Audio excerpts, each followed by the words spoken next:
presenta Motorola con su Moto G72. Hello, Moto.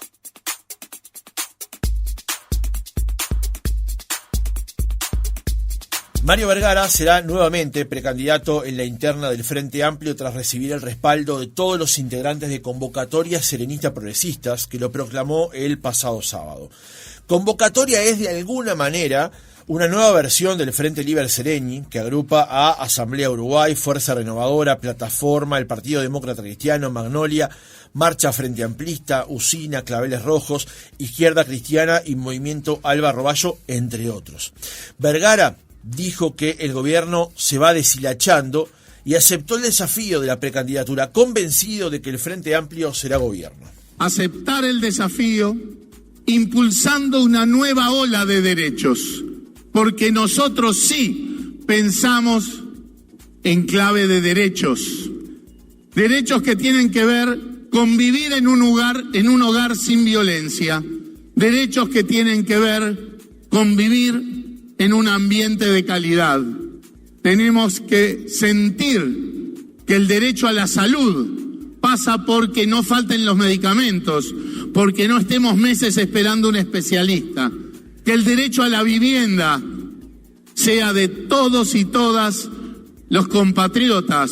Y en primer lugar, aquellos que viven en condiciones tristes en asentamientos. El asentamiento no es para hacer politiquería, es para sufrirlo, es para ser solidario y es para ayudar a resolverlo. ¿Cuáles son los énfasis de Convocatoria? ¿Cómo ve la interna de su partido? Lo conversamos en nuestra entrevista central con Mario Vergara, senador del Frente Amplio, líder de Fuerza Renovadora y precandidato a la interna de junio de 2024 por Convocatoria Serenista Progresistas. Senador Vergara, ¿cómo le va? Buenos días, gracias por acompañarnos. Muy bien, un gusto estar con ustedes y con la audiencia. Senador, ¿cómo valora el acto del sábado, esta reunión en Welcome? Estupendo por todas las dimensiones posibles. Primero porque el Welcome explotaba de gente, realmente colmó y con holgura nuestras expectativas. En segundo lugar, por el clima, por el ambiente festivo, de alegría, de entusiasmo y de fuerza e impulso que genera este tipo de ámbito para salir a militar, a luchar, a dar pelea. Y en tercer lugar, por lo que fue el acompañamiento no solamente de la gente de Convocatoria, sino también de compañeros y compañeras del Frente Amplio y de los contenidos, ¿no? Nosotros ahí teníamos el objetivo de presentar específicamente lo que llamamos las señas de identidad del espacio sereñista, de Convocatoria Sereñista, y bueno, y también hacer el lanzamiento de nuestra precandidatura que es de Convocatoria Sereñista, que tengo el privilegio de que recaiga sobre mi persona, pero es de Convocatoria Sereñista porque la razón de ser de la candidatura surge de la evaluación política que hacemos del rol que tiene Convocatoria Sereñista en el Frente Amplio y en la sociedad. Un rol que pasa por contribuir al equilibrio dentro del Frente, a reflejar todas las perspectivas que hay dentro del Frente Amplio, y también el de potenciar la capacidad de diálogo del Frente Amplio con toda la sociedad uruguaya. Usted dijo el fin de semana, acepto el desafío porque me siento con la fuerza y las capacidades de conducir el próximo gobierno que va a ser del Frente Amplio. ¿Qué significa para Vergara en lo personal ser nuevamente precandidato a la interna de su partido? Bueno, vuelvo a decir, es un privilegio, pero además es un compromiso y es un desafío, porque sabemos el rol que jugamos, sabemos el rol que cumplimos, sabemos que hay muchos frente amplistas y gente que no es del Frente Amplio o que quizá en algún momento votó el Frente Amplio, después no, pero que ve con atención las distintas perspectivas que hay dentro del Frente. Y bueno, y nosotros y Convocatoria Serenista evidentemente cubre un espacio que quedó claro en la interna del Frente del 2021, donde tuvimos una muy buena elección interna, y que en lo personal me llena de gratificación, sin duda, ¿no? El que además mi rol se asocie a lo que ha sido Danilo Astori, a lo que ha sido Liber Sereñi, qué bien acompañados que uno pueda andar por la vida de esa manera, ¿verdad?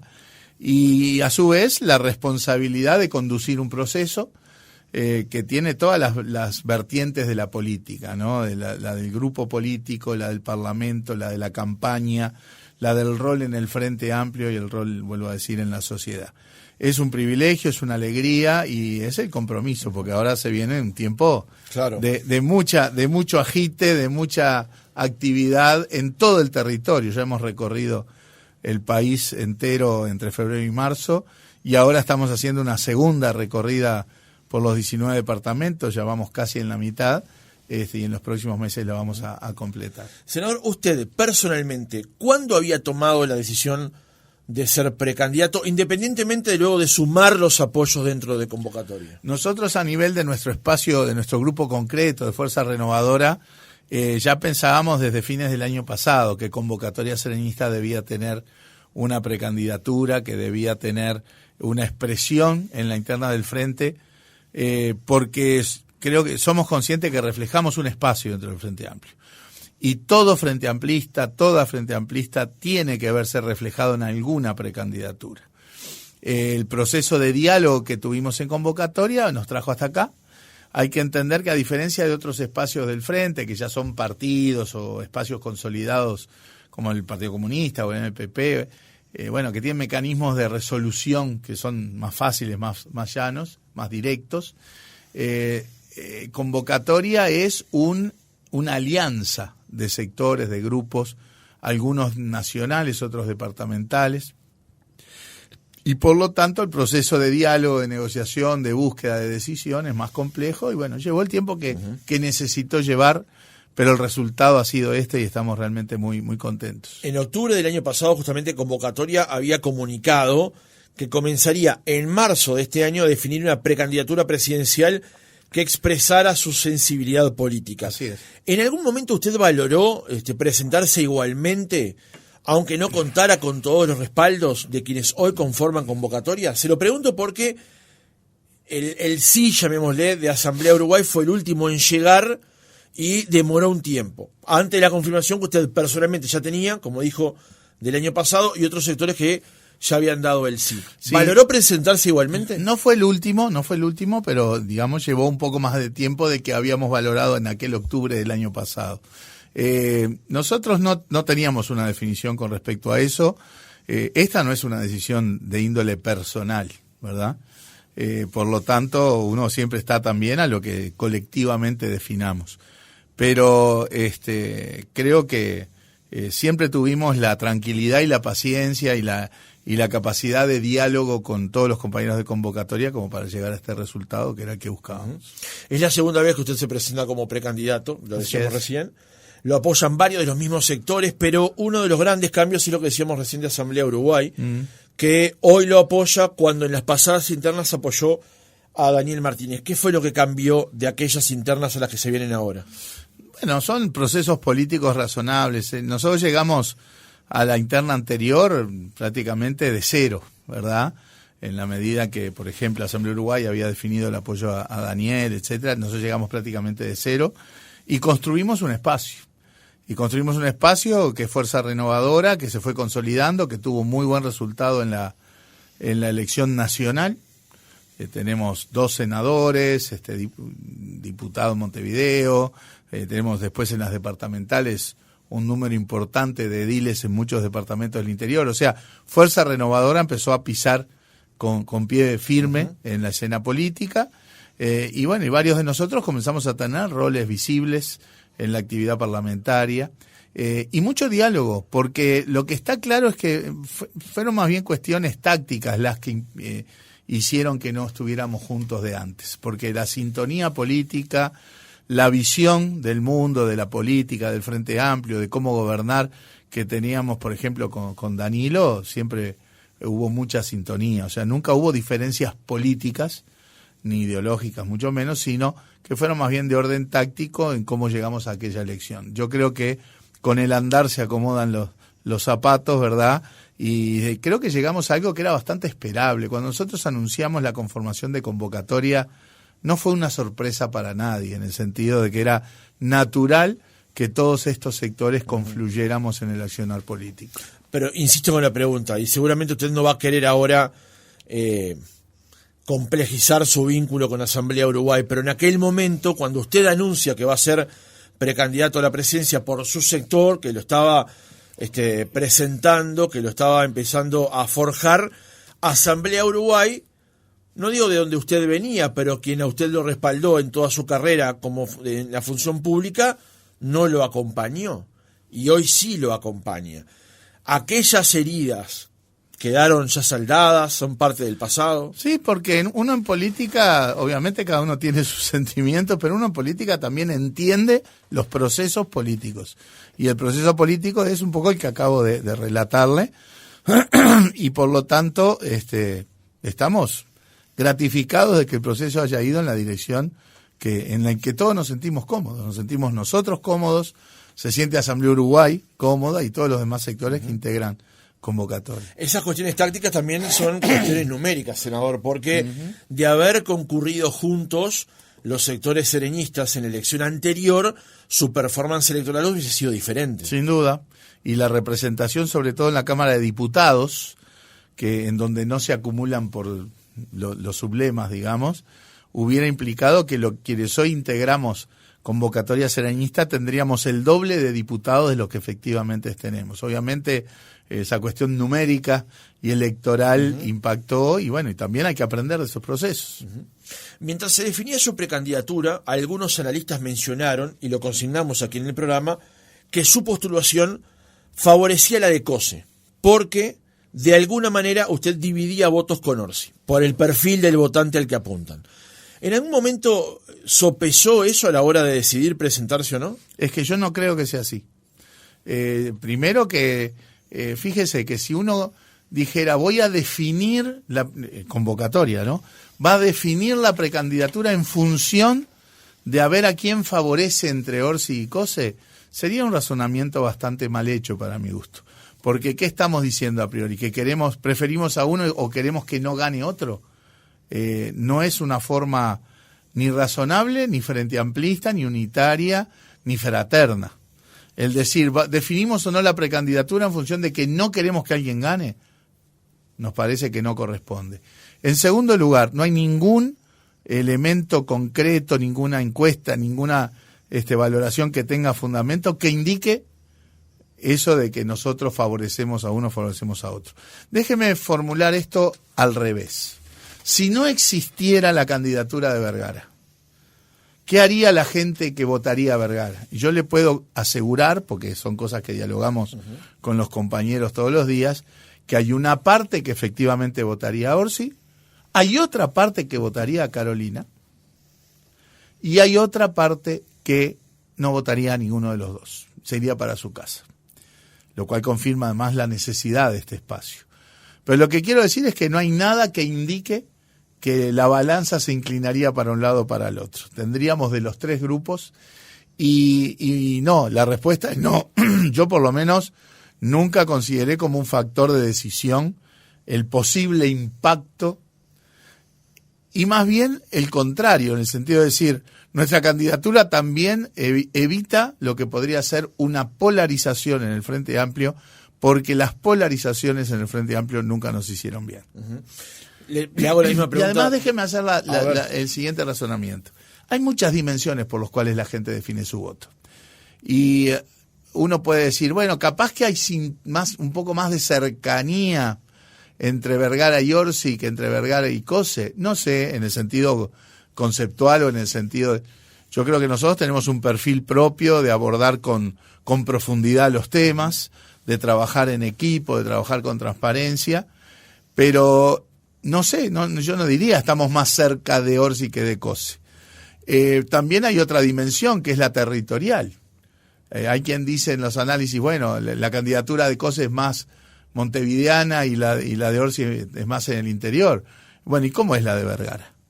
O sea, no sé si ahí también, en todo caso, no hay más competencia de repente en el área metropolitana que en el interior. O sea, lo que quiero decir con esto es que son muchas las dimensiones que hacen que sea, a esta altura creo, muy difícil decir la candidatura de Vergara inclina la balanza en una dirección o en la otra.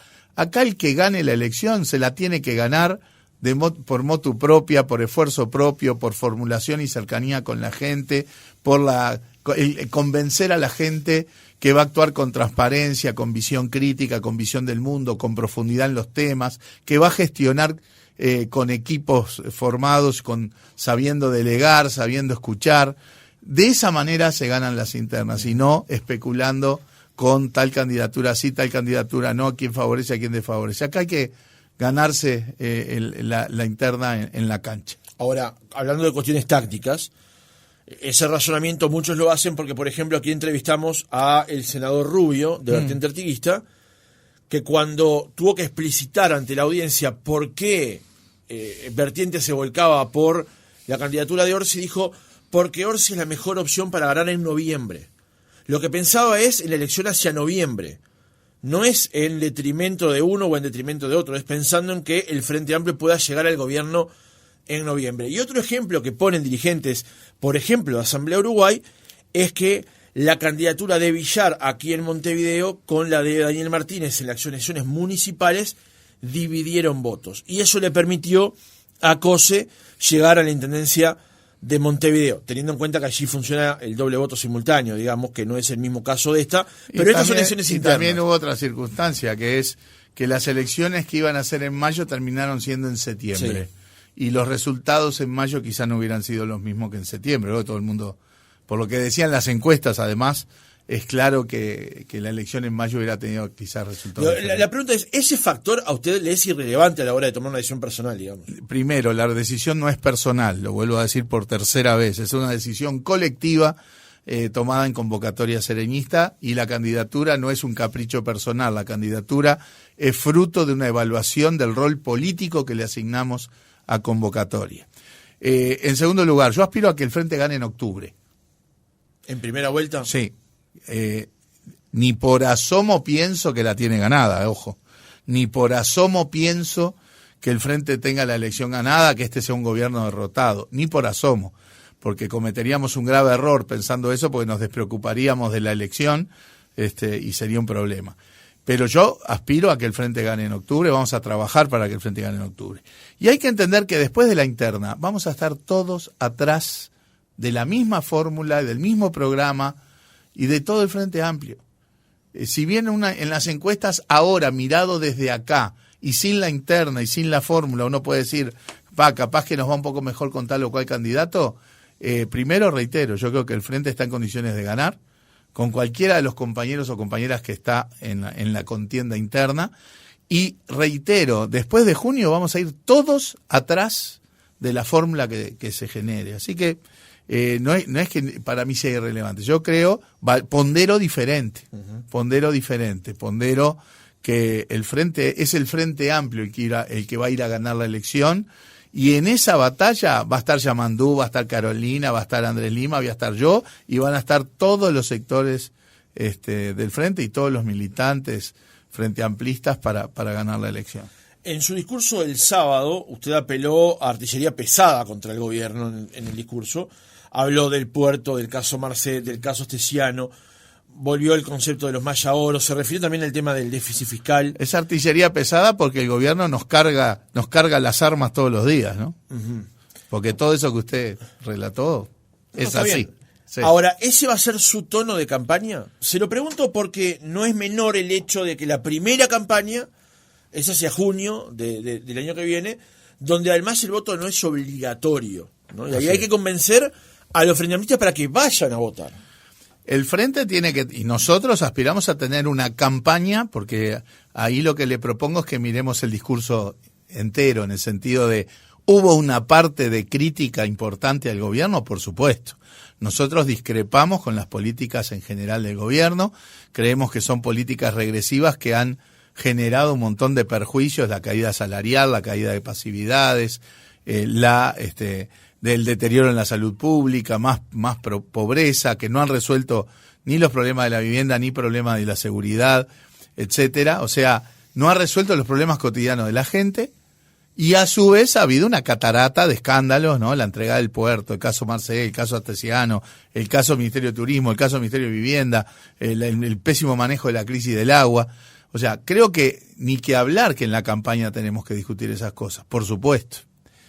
Pero también está la parte del discurso, digamos, en donde nosotros miramos para adelante y planteamos qué tipo de gobierno tenemos en mente.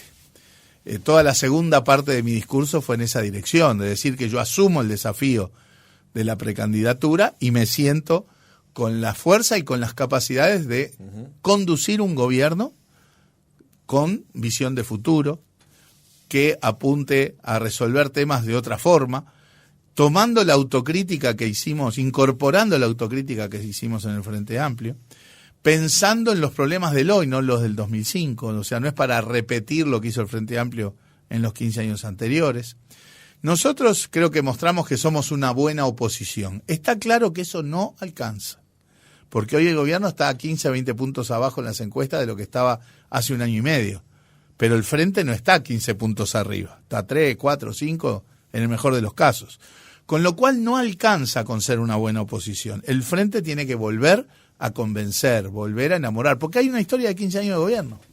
Y tenemos que ir al diálogo con todos aquellos que quizás antes nos votaban o no, y que fueron seducidos por el se acabó el recreo de Cabildo, o las propuestas, o los 150 liceos de Talvi, o los planteos del wilsonismo. Bueno, yo creo que nosotros tenemos que ir al diálogo con toda la sociedad para mostrar que además vamos a hacer un buen gobierno. O sea, nuestro talante de campaña va en las dos direcciones. En la de ser críticos con este gobierno, por supuesto que sí, pero también en que apuntamos a ser un gobierno con transparencia, con profundidad en el abordaje de los temas, porque es la única forma de ayudar a resolverlos, y con trabajos de equipo de gente ya probada en la gestión pública. Le preguntaba esto del tono porque usted también dijo en su discurso que mucha gente le ha dicho que a usted lo han radicalizado, a usted y a Pereira. Por eso le planteaba este tema. De que el Frente Amplio giró más a la izquierda, con más peso del MPP, con más peso del Partido Comunista, y que usted y Pereira fueron arrastrados en esa dirección. Yo lo planteé en términos de que esa es la caricatura que la coalición de gobierno pretende generar. Yo recuerdo la editorial de un medio de prensa que se llamaba "No hay lugar para los moderados", en el Frente, por supuesto. Y decía, en el Frente está el Partido Comunista, están los tupamaros, otra vez volviendo a los cucos del pasado, pensamos que esas cosas ya estaban perimidas. Y Fernando Pereira y Mario Herrera se radicalizaron. Es la caricatura que se quiere generar del Frente Amplio. Recién hubo un audio que circuló del expresidente Sanguinetti, donde volvía a poner al frente con la polarización comunistas y tupamaros, también otra vez en la vuelta a los cucos, poco menos que diciendo que el astorismo y el serenismo estaban muertos dentro del Frente Amplio. Esa es la caricatura que la coalición de gobierno quiere generar, justamente para debilitar. Ellos saben dónde se juega la elección y procuran debilitar un espacio que sabe que dialoga con fluidez con sectores de la sociedad que de repente dejaron de votar al Frente, pero que ahora están descontentos con el gobierno porque fueron defraudados, porque no resolvieron ni se acabó el recreo, ni estuvieron los colegios de Talvi, ni nada por el estilo, y que es claramente un área del Frente con un área de la sociedad, con quienes dialogamos con fluidez. Es una cuestión de estrategia, de táctica política. A eso me refería. El Frente tiene la diversidad que tuvo siempre, desde que se creó hace 52 años. Y esa diversidad, en la medida que siga siempre circunscribiéndose a la acción unitaria, es pura riqueza para el Frente Amplio. Vuelvo a lo de las tácticas y vuelvo a lo del inicio del reportaje con respecto al tema del centro político. Para usted, como estrategia hacia octubre y noviembre, ¿es necesario que el Frente Amplio fortalezca ese sector de su espectro para conversar con mayor amplitud con la sociedad? No tengo dudas de eso, pero creo que se tienen que fortalecer todos los espacios. Porque nosotros tenemos que ir a hablar como Frente Amplio con toda la sociedad, con aquellos sectores en las zonas vulnerables de la sociedad que creyeron se acabó el recreo de Cabildo, con las propuestas de Talvi, que creyeron las propuestas del wilsonismo. Hoy hay que ir a hablar y necesitamos un espacio sereñista muy fuerte, de la misma manera que se necesitan los otros espacios del Frente Amplio potentes, porque si algo aprendimos de la autocrítica son dos cosas. Primero, debilitamos nuestros puentes de diálogo con la gente. Y eso hay que volver a reconstruirlo y lo estamos haciendo. Una fuerza política que procura representar a las grandes mayorías nacionales no puede cometer el pecado de separarse, de distanciarse de las grandes mayorías nacionales. Y lo segundo es que nos necesitamos todos. Necesitamos potentes espacios del frente para ir a dialogar con toda la sociedad uruguaya y obviamente uno de ellos es el espacio serenista. Ahora, usted señala en base a esto que arrojó como resultado ese proceso de autoanálisis que hizo el Frente Amplio de la derrota electoral, y se habla siempre de la desconexión con la gente. De hecho, Fernando Pereira, una de las primeras cosas que impulsó fue el Frente Amplio Te Escucha. Una muy buena reacción. Una serie de reuniones en el interior. También esto de que se necesitan todos. Ahora, muchos analistas también señalan que el problema electoral que tuvo el Frente Amplio, que perdió casi 10 puntos de una elección a la otra, tuvo más que ver con cuestiones vinculadas a corrupción, cuestiones vinculadas a lo que pasó en algunas empresas públicas, al tema seguridad, al tema económico en general. No se ve como que se resalta demasiado un punto y no se analiza este otro que también tuvo una incidencia relativa, digamos. No, a ver, cuando decimos que hay gente que se vio seducido por los planteamientos del se acabó el recreo es porque estaban los temas de seguridad en discusión. Eran los temas de seguridad. Cuando nosotros decimos que perdimos caudal electoral en las zonas de sectores más vulnerados o en las zonas del centro político, es lo que también indican los analistas. Es donde los analistas dicen, acá es donde el Frente Amplio perdió más caudal electoral. ¿Por qué temas? Bueno, ahí sí, es un poco como usted dice, por los temas el tema de la seguridad fue un caballito de batalla usado, creo yo, de manera de botín electoral. Cosa que creo que el Frente Amplio no debe hacer. Porque yo creo que hay algunos temas, por algo tenemos una impronta sereñista, de que hay cosas que son muy caras para la sociedad uruguaya que tenemos que verla en claves de políticas de Estado, en claves de políticas que van a atravesar gobiernos, en claves de mediano y largo plazo. Y la seguridad, la educación, la disgregación social son 3 áreas en que tenemos que verlas de esa manera. Porque estas cosas, los temas del delito, el narco, la inseguridad, no se van a resolver por parte de una administración o por parte de un partido. Entonces no pueden ser botín electoral de juego político menor como fue lamentablemente en la elección anterior. Esa es mi visión sobre este tema. Que nos costó electoralmente el tema, sin duda, pero también porque fue usado de esa manera, porque está claro que casi 4 años después y con una estrategia tan distinta como la de este gobierno, que fue concentrarse en la represión, en el aumento de penas, etcétera, no resolvimos nada. Entonces, con mucha más humildad de todas partes, tenemos que sentarnos en clave de, bueno, este es un tema que tiene que atravesar los gobiernos. La política de seguridad, por ejemplo, tiene que tener la pata de la prevención, la pata de la represión, la pata de la rehabilitación, que acá se soslaya tanto, el combate al narco, la penetración del narco y el combate al lavado de activos. Son 5 patas de una estrategia integral que tiene que tener una visión acordada políticamente, que tiene que tener continuidad, que no puede andar a los bandazos. Y eso pasa por no tener, sin perjuicio de que uno pueda ser crítico, por ejemplo, con la estrategia actual. Porque esto significa, si yo ato una cosa con la otra, digo, bueno, este gobierno se focalizó en la represión, ahora hay un poco de viraje incorporando el tema de la prevención en las propuestas de Sanjurjo, se sigue soslayando el tema de la rehabilitación, se debilitaron los mecanismos de combate al lavado de activos, o sea, uno puede tener una visión crítica de la estrategia actual. Es distinto eso a llevarlo a la caricatura, que yo recuerdo hacia el 2019, 2018, 2019, cualquier cosa que pasaba en el Uruguay terminaba caricaturescamente con aquel renunciado Bonomi, ¿verdad? O sea, yo creo que una cosa es una cosa, otra cosa es otra cosa.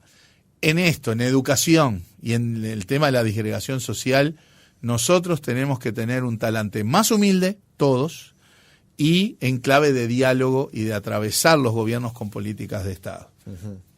Ahora, usted hablaba recién de lo que está planteando Sanjurjo, que recién es como, bueno, comenzar a transitar el camino de ser o tener mayores políticas en la prevención del delito, pero esto el Frente Amplio no lo apoya. No fue tan así, porque parte de las propuestas que hay en el documento incluso fueron propuestas del Frente Amplio.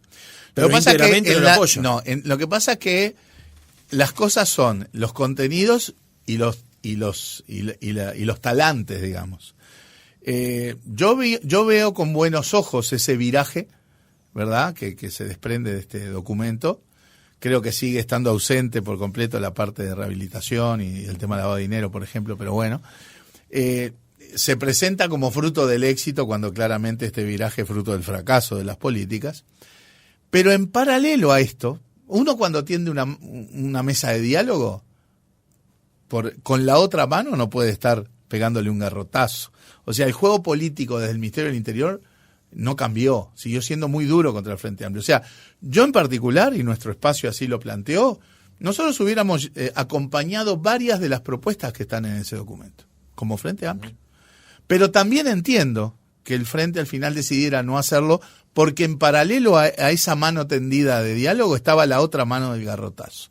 El sentarse a dialogar pasa no solamente por poner los temas arriba de la mesa, sino también por blindar de alguna manera esa mesa de diálogo del juego político menor. Ahora, los partidos que hoy son gobierno, que antes estaban en la oposición, se sentaron con el gobierno a negociar cuestiones vinculadas a la seguridad cuando no estaban de acuerdo con la gestión de Bonomi. ¿No es un tanto contradictorio eso de estamos de acuerdo con algunas cosas, pero no fue, otras no es la razón que acabo de dar.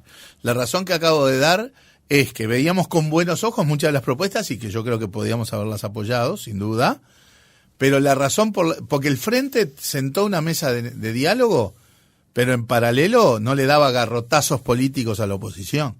Esa mesa, entre comillas, se blindó del juego político menor. Es la actitud en ese sentido del juego político la que fue bien diferente.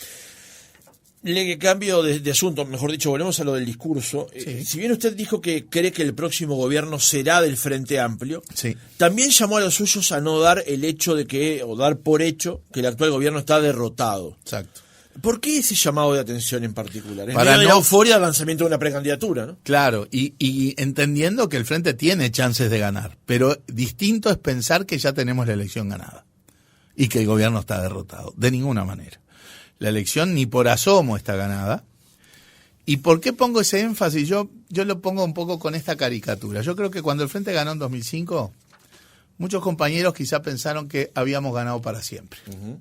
Porque era un proceso de crecimiento permanente del Frente, porque íbamos a hacer todo bien, porque la gente lo iba a comprender, qué necesidad de votar a otro. Y cuando uno da por ganada la elección, se despreocupa de la elección y comienza a pelear para adentro. Como decimos un poco en la jerga, a pescar en la pecera. Uh-huh. ¿Sí? Y eso nos hizo daño, nos debilitó, nos quitó fraternidad, nos quitó frente amplismo, nos quitó espíritu unitario, nos hizo daño. Y además la realidad nos mostró que estaba equivocado, en el sentido de que no teníamos la elección ganada para siempre, por algo la perdimos, y como bien dijo usted, perdimos 10 puntos, porque uno a veces queda con la idea que perdiste el balotaje por 30.000 votos. No. En octubre nos dieron una paliza, perdimos 200.000 votos en octubre. O sea que pensar o razonar en clave de que siempre tenemos la elección ganada nos hace daño, nos hace despreocuparnos de la elección que tenemos que ganar y dedicarnos a la pelea interna. Bueno, yo creo que es de las cosas que aprendimos en la autocrítica, que nos necesitamos todos y que ni por asomo hay que dar por ganada una elección. Y yo creo que además las propias encuestas y el propio proceso político muestra que el Frente tiene chances, por supuesto, de volver al gobierno, que yo creo que es lo que el Uruguay necesita, pero ni por asomo tenemos la elección ganada. Uh-huh. Hay que ir a ganar la elección. Por lo que le decía hoy, ¿el gobierno ha caído? Sí, ha caído. Pero el Frente no subió todo lo que el gobierno cayó. Hay que volver a convencer, hay que volver a enamorar. Es no solo una buena oposición, sino mostrar que podemos volver a ser un buen gobierno. Si nosotros diéramos por sentado que ya está ganada la elección, hay toda una tarea de diálogo con la sociedad que no la haríamos y nos estaríamos equivocando y feo. Ya acercándonos al cierre del reportaje, ¿cuál cree usted que van a ser las claves de la próxima elección? Una elección que se va a definir por ¿cuáles temas? Y bueno, yo estoy recorriendo el país este año, después de además de recorrer el país en todas las campañas que hubo de acá, del 2019 para acá, ¿no? Del 2019 yo participé en la interna, en la nacional, en el balotaje, la juntada de firmas, el referéndum, la interna del Frente Amplio, o sea, hicimos 6, 7 recorridas prácticamente a muchos lados. Y ahora, este año, hicimos una recorrida por los 18 de los 19 departamentos entre febrero y marzo. Y ahora estamos haciendo una segunda gira nacional, ya fuimos a 8 departamentos, a 30 localidades. Y uno recoge los temas de la gente. O sea, en buena medida fuimos a que la gente nos transmitiera cuáles son sus focos de preocupación. Que en última instancia, entonces, es lo que respondería a su pregunta. ¿Cuáles son los temas que la gente más siente hoy y que por lo tanto van a tener incidencia en la elección? Yo diría que recurrentemente, prácticamente en todos lados, hay 2 temas. Y después hay otros que tienen más énfasis, menos énfasis, dependiendo del lugar. Esos 2 temas son la preocupación por el empleo y los ingresos, sin duda. Llegar a fin de mes, mantener el trabajo.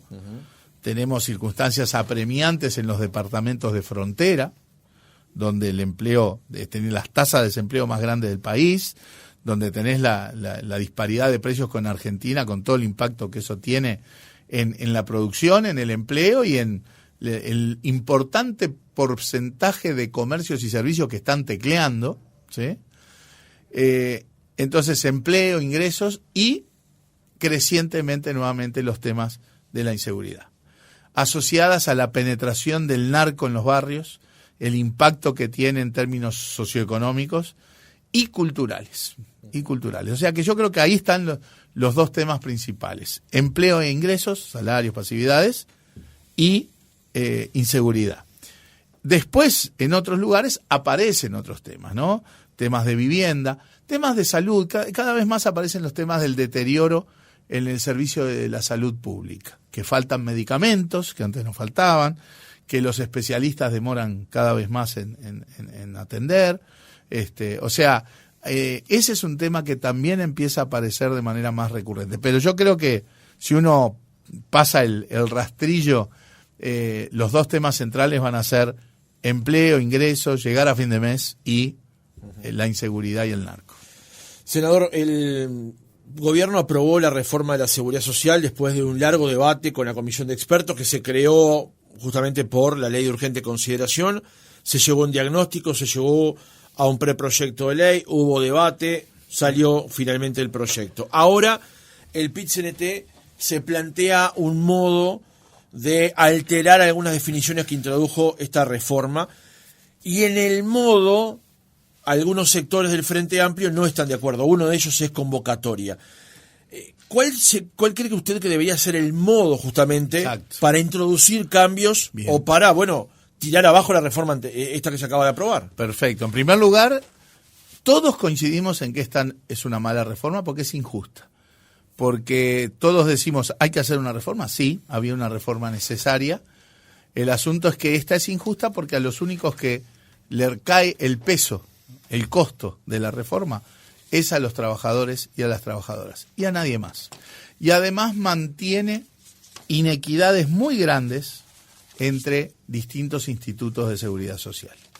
Eso para nosotros hace en general que sea una reforma muy injusta y por algo no la votamos, ¿verdad?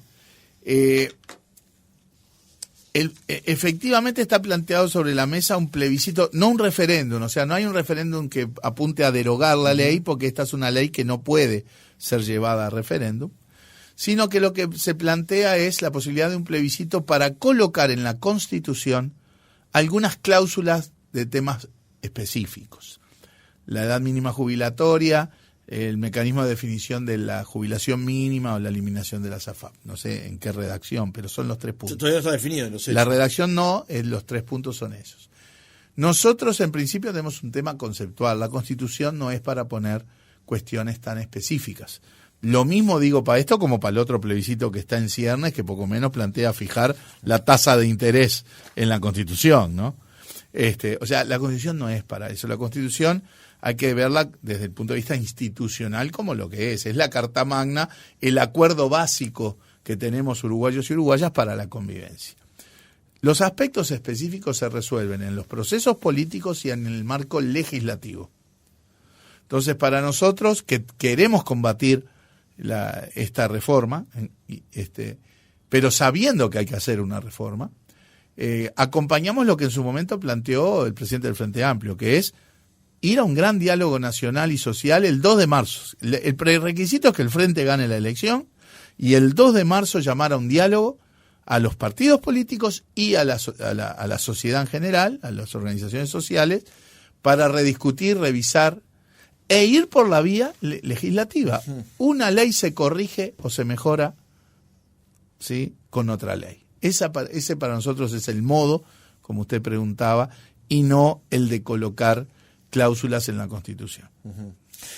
Ahí me surgen varias preguntas y estamos lamentablemente sin tiempo. Una de ellas ¿sería un nuevo diálogo para revisar otra vez la seguridad cuando hubo uno en este gobierno, otro en el anterior?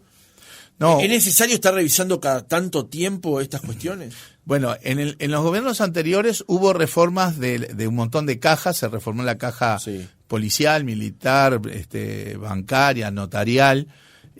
Ahora se hizo la revisión si el resultado hubiera sido razonable, no habría necesidad de revisarlo.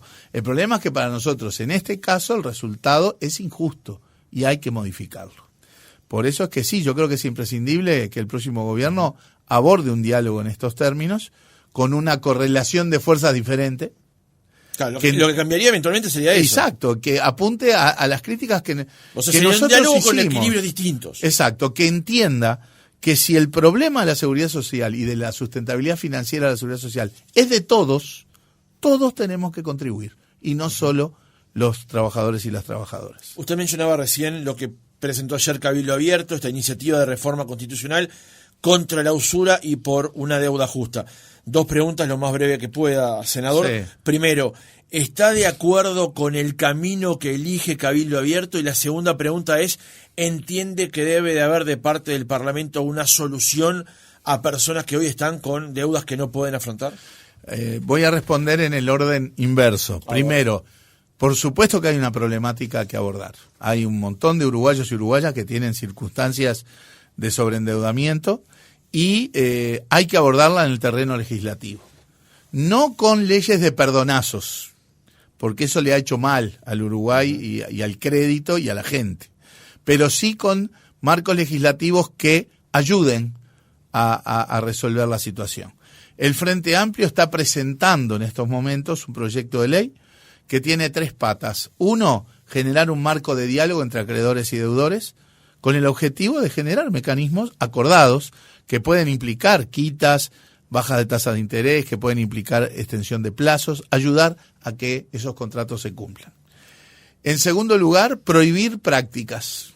Por ejemplo, hoy hay prácticas para la recuperación de esos créditos que están al borde de lo mafioso. Esas cosas hay que prohibirlas y castigarlas. Y en tercer lugar, bajar las tasas máximas autorizadas en la ley de usura.